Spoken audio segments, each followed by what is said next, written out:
الحمد لله وحده والصلاة والسلام على من لا نبي بعده وعلى آله وأصحاب الذين أوفوا عهده الذين هم مفاتيح الرحمة ومصابيح الغرر. أعوذ بالله من الشيطان الرجيم. بسم الله الرحمن الرحيم. وما خلقت الجن والإنس إلا ليعبدون. وقال النبي صلى الله عليه وسلم اللهم بارك لنا في رجب وشعبان وبلغنا رمضان، أو كما قال النبي صلى الله عليه وسلم اللهم صل على سيدنا محمد وعلى آل سيدنا محمد وبارك وسلم.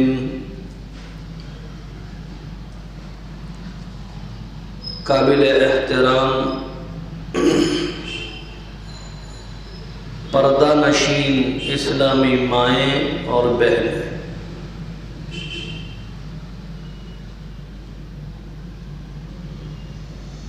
یوں تو سارے مہینے اور دن اور راتیں، وقت کی گردش، موسموں کی تبدیل، یہ سب اللہ نے پیدا فرمایا.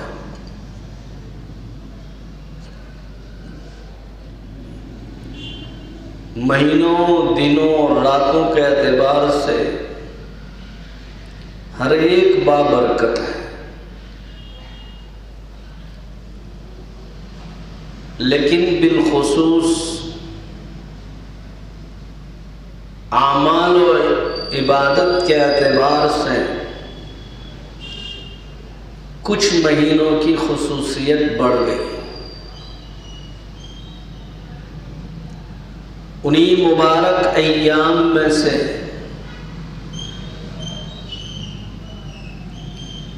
یہ موجودہ وقت یعنی رجب و شعبان اور اس سے اگلے مہینہ جس کا لوگوں کو انتظار رہتا ہے وہ ہے رمضان.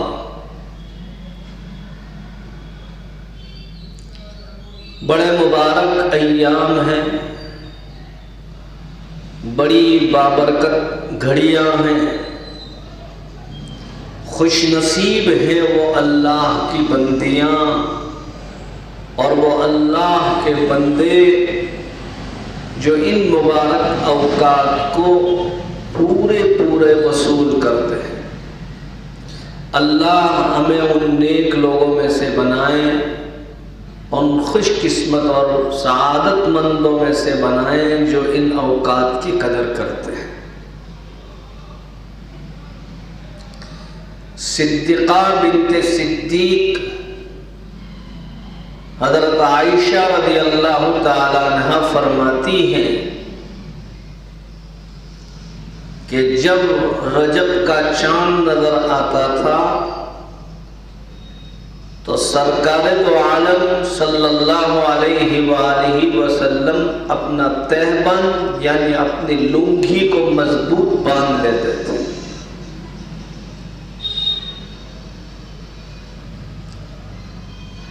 شارحین حدیث نے اس کی دو تفسیریں کی ہیں.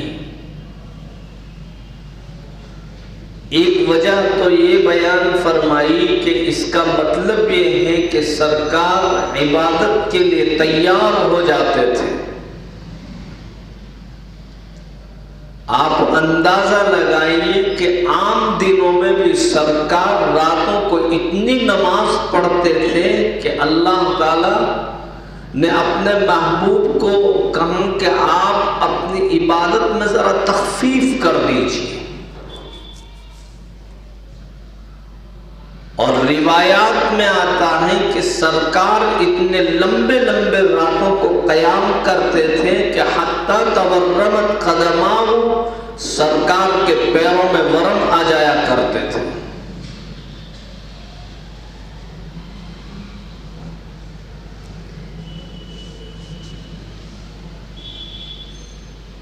تو ایک مطلب تو یہ بیان کیا گیا کہ آپ عبادت کے لیے اپنے آپ کو تیار کر لیتے تھے۔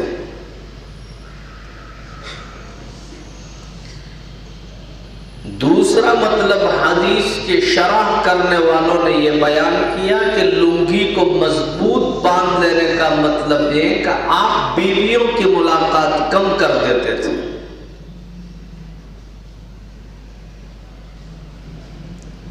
زندگی میں کتنے رجب اور شعبان ہم نے گزار دیے، جیسا ان گھڑیوں اور مہینوں سے فائدہ اٹھانا چاہیے تھا ہم نے نہیں اٹھایا۔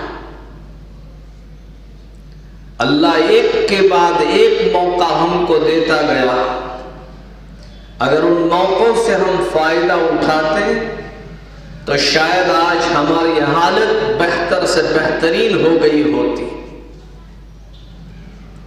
لیکن ایک کے بعد ایک موقع ہم گواتے گئے، نتیجتاً آج ہماری حالت بد سے بدترین ہو رہی ہے۔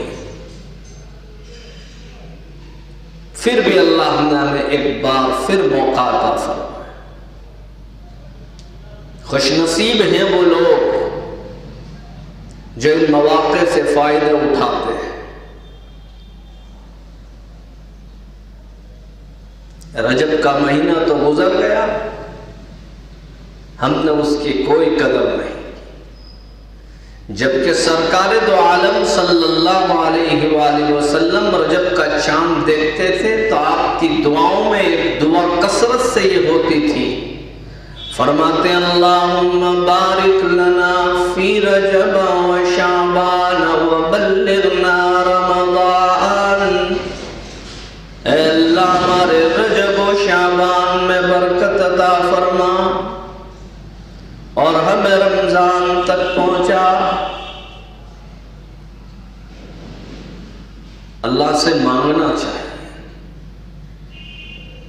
سرکار دو عالم جیسی شخصیت نے بڑے اہتمام سے اس دعا مانگی ہے تو ہمیں بھی اس کی بہت ضرورت ہونی چاہیے، اور ہمیں بھی یہ دعا مانگتے رہنا چاہیے۔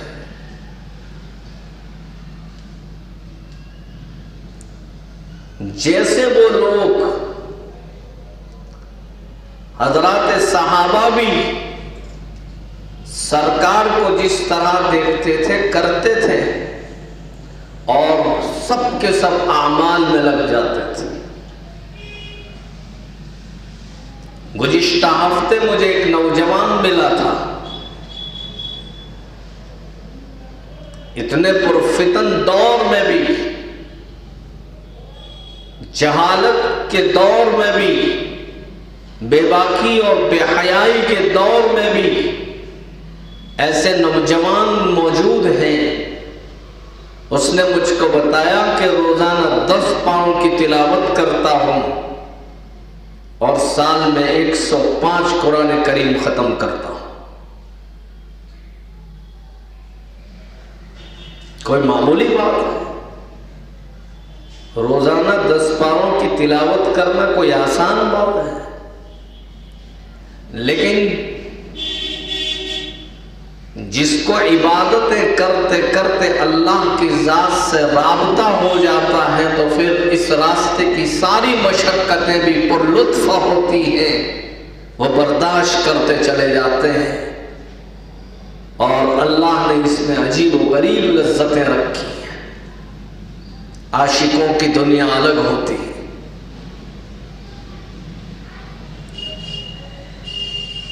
سرکار دو عالم صلی اللہ علیہ وسلم اور صحابہ اور اس زمانے کا ماحول رجب کے چاند کے بعد سے تیاریوں میں لگ جاتے تھے، اعمال کی تیاریاں لگ جاتی تھی۔ میں نے ابھی جمعہ کی نماز میں ایک مسجد میں بات کہی کہ ہاں تیاریاں ہم بھی کرتے ہیں، تیاریاں وہ بھی کرتے تھے، بس فرق اتنا ہے کہ وہ اعمال کی تیاریاں کرتے تھے اور ہم مال کی تیاریاں کرتے ہیں۔ کھانے پینے کی اشیاء میں لگ جاتے تھے۔ ابھی ہفتہ 10 دن گزرے گا کہ شو بھائی گھر میں آئے گا، پوچھے گا سسٹر کہاں گئی، کہ وہ تو کسٹر لینے گئی۔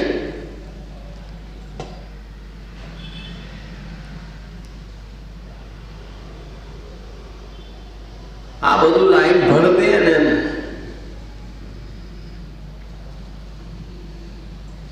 کھانے پینے کی فکریں بہت ہیں۔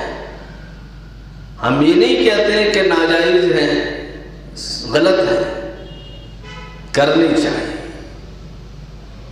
لیکن صرف اسی کی فکر نہیں کرنی چاہیے، عبادت کی بھی ایک ترتیب بنانی چاہیے، عبادت کا بھی ایک نظام بنانا چاہیے، اور ہمیں عام دنوں کے مقابلے میں ان مخصوص ایام کا نظام بدلنا چاہیے۔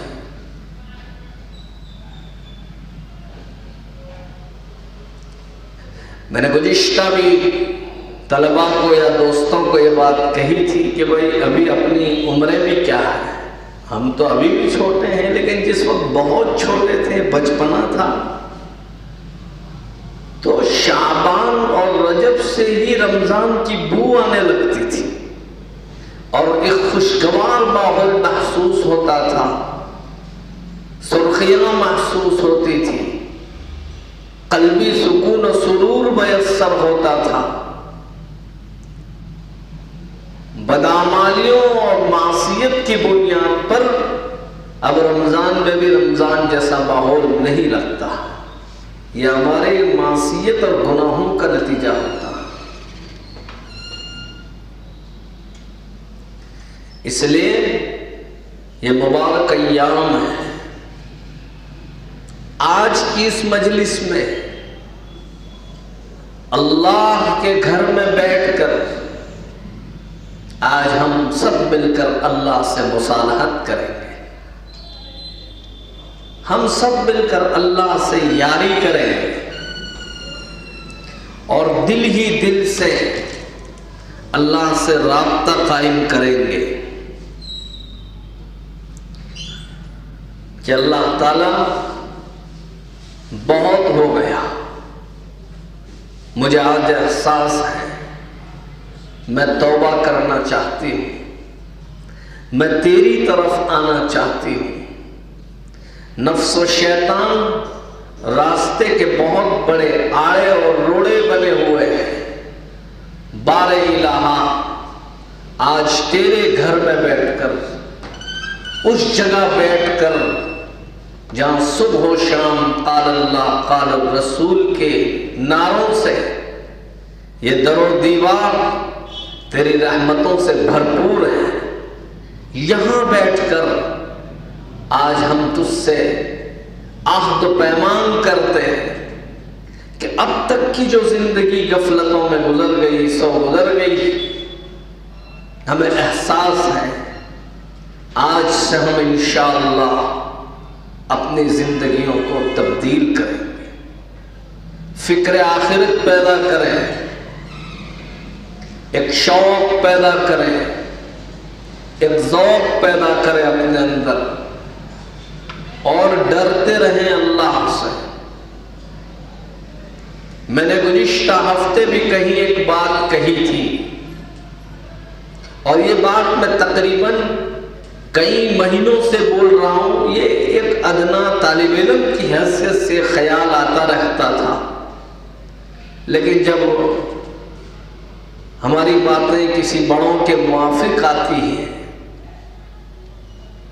تو ایک خوشی محسوس ہوتی ہے۔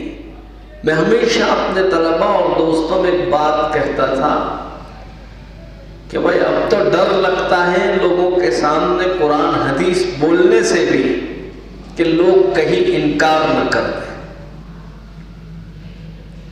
لیکن جب میں نے گزشتہ ہفتے حضرت مولانا خالد سیف اللہ رحمانی دامت برکاتہم العالیہ ہمارے بزرگوں میں سے ہیں، بڑے آدمی ہیں اور ابھی بھی زندہ ہیں، حضرت نے کہیں یہ بات فرمائی کہ بھائی ہم نے 3 دور دیکھے، ہم نے 3 زمانے خطرناک دیکھے۔ ایک وقت وہ تھا کہ جب لوگ سنت و شریعت کے خلاف کچھ حرکتیں کرتے تو ہم لوگ ان کو روکتے تھے کہ بھائی قرآن حدیث میں اس کو منع کیا گیا ہے، تو لوگ مان لیتے تھے اور برائی کو چھوڑ دیتے تھے۔ پھر اس کے بعد ایک زمانہ وہ آیا کہ لوگ حرام کاری اور غلط کاموں میں مبتلا ہوتے تو ہم ان کو کہتے تھے کہ قرآن حدیث میں اس کو منع کیا گیا ہے، تو لوگ کہتے بتلاؤ کہاں لکھا ہے، تو ہم نے ان کو کھول کر بتلایا تو انہوں نے مان لیا۔ پھر اب ایک ایسے دور میں ہم جی رہے ہیں کہ لوگوں کو اگر منع کرتے ہیں کہ حرام اور ناجائز ہے، کھول کر بتلاتے ہیں تو وہ کہتے ہیں کہ بھلے قرآن حدیث میں آیا ہے لیکن عقل ماننے کو تیار نہیں۔ دین دین ہے، اس کو عقل سے پرکھنے کی کوشش نہ کریں، وہاں عقل کے گھوڑے دوڑائے تو ہو سکتا ہے کہ گمراہی اور کفر کے دائرے میں پھنس جائے۔ دین تو نام ہے ماننے کا، سمعنا واطعنا، ہم نے سنا اور ہم نے مانا۔ دلیل بازی نہ کریں، نفس کو دخل نہ دیں، عقل کو دخل نہ دیں۔ قرآن کریم میں ہمیں ایک جگہ حکم دیا گیا ادخلوا فی السلم کافہ، پورے کے پورے اسلام میں داخل ہو جاؤ۔ غالباً شاہ ولی اللہ محدث دہلوی رحمت اللہ علیہ ہو یا شاہ عبدالعزیز صاحب ہو، مجھے ٹھیک نام یاد نہیں ہے، لیکن ان دونوں بزرگوں میں سے کسی نے فرمایا کہ کافہ کا مطلب یہ ہے کہ تمہارے نفس کا بھی اس میں کوئی دخل نہ ہو، تمہاری عقل کا بھی اس میں کوئی دخل نہ ہو، اور کسی کے اشاروں پر آپ چلنے والے نہ ہو، تو آپ دین میں پورے کے پورے داخل ہیں۔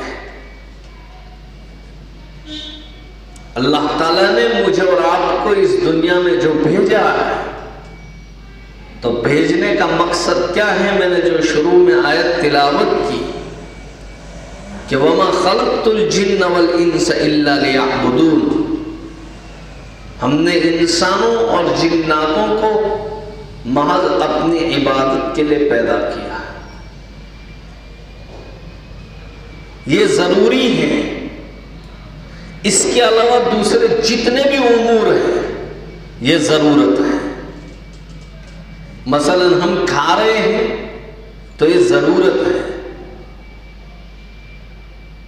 دین ضروری تھا، ہم نے بالکل معاملہ الٹا کر دیا، جو ضروری تھا اس کو ضرورت سمجھ لیا اور جو ضرورتیں تھیں اس کو ضروری سمجھ لیا۔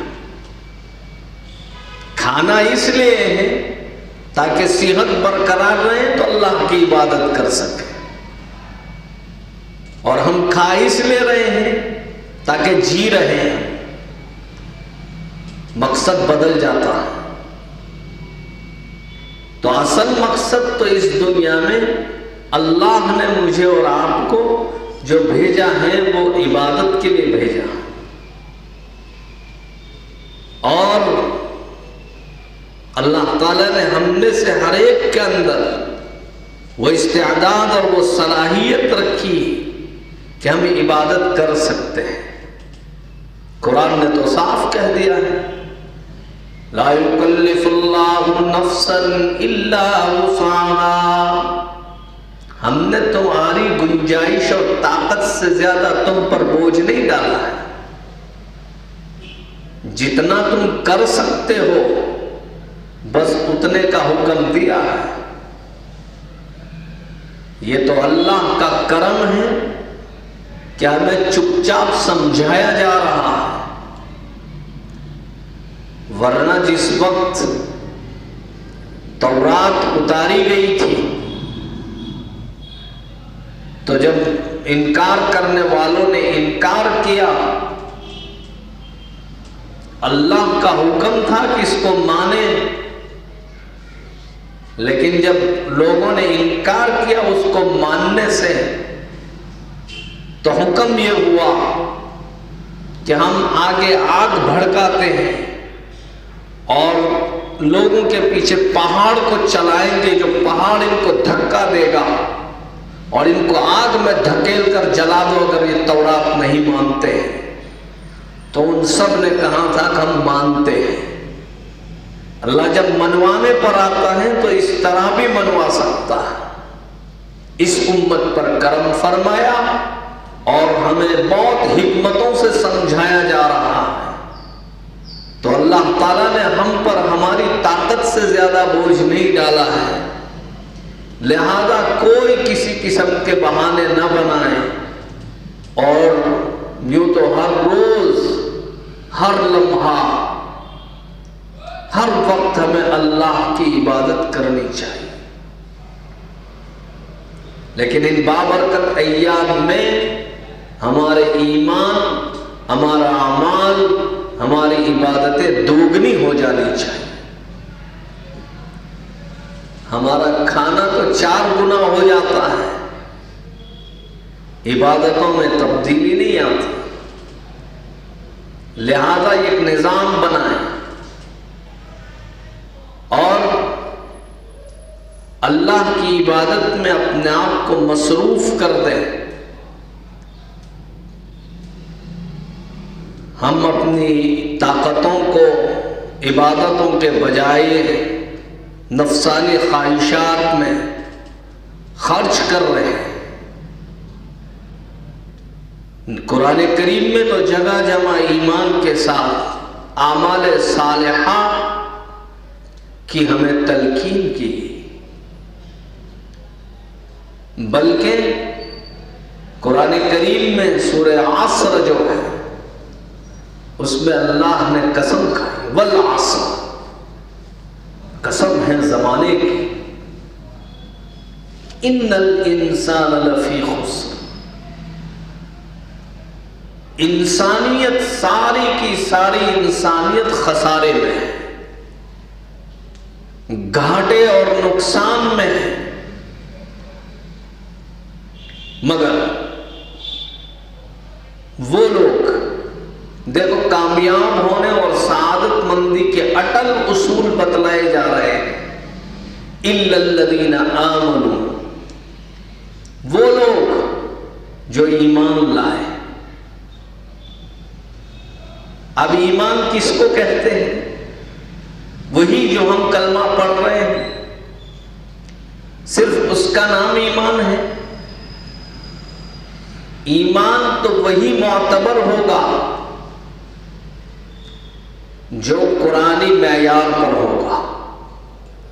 قرآن نے جن لوگوں کو ایمان والا کہا ہے، اگر وہ صفات ہمارے اندر ہیں تو ہی ہم مومن ہیں۔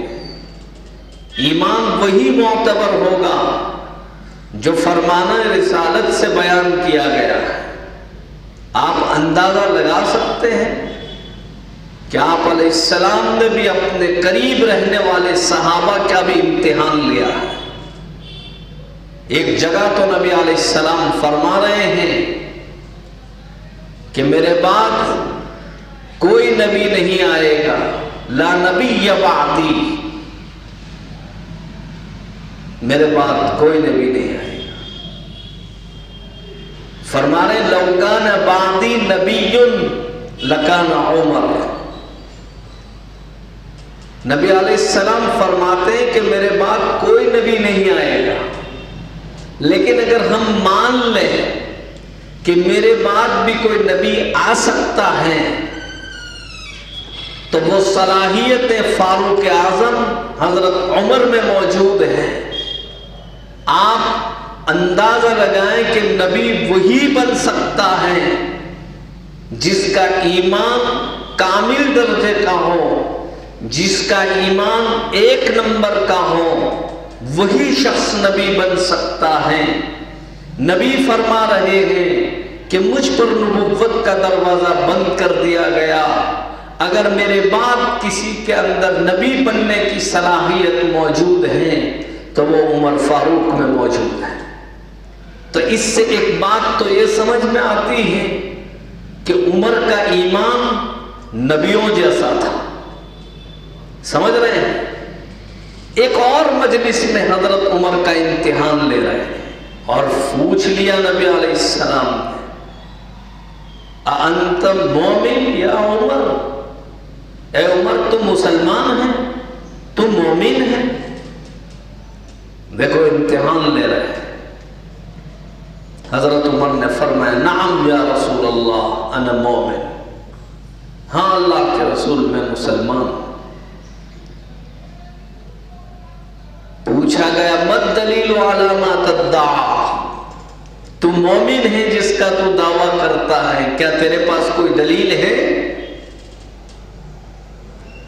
فاروق اعظم نے فرمایا نشکر علی الرخاء، اللہ کی نعمتوں پر شکر گزاری کرتا ہوں۔ چلو ہم اپنے آپ کو ٹٹولتے ہیں، کیا ہم اللہ کی نعمتوں پر شکر گزاری کرتے ہیں؟ نعمتان مغبون فیہما کثیر من الناس، غالباً ترمذی شریف کی روایت ہے کہ 2 نعمتیں اللہ کی ایسی ہیں جس میں عام طور پر اکثریت انسانیت کی غفلت میں ہوتی ہے۔ الصحت والفراغ، وہ 2 نعمتیں کیا ہیں؟ صحت کی، اللہ نے ابھی تندرستی دی ہے، ہٹا کٹا مشٹنڈا بدن دیا ہے، اللہ نے ہمیں ہر بیماری سے دور رکھا ہے۔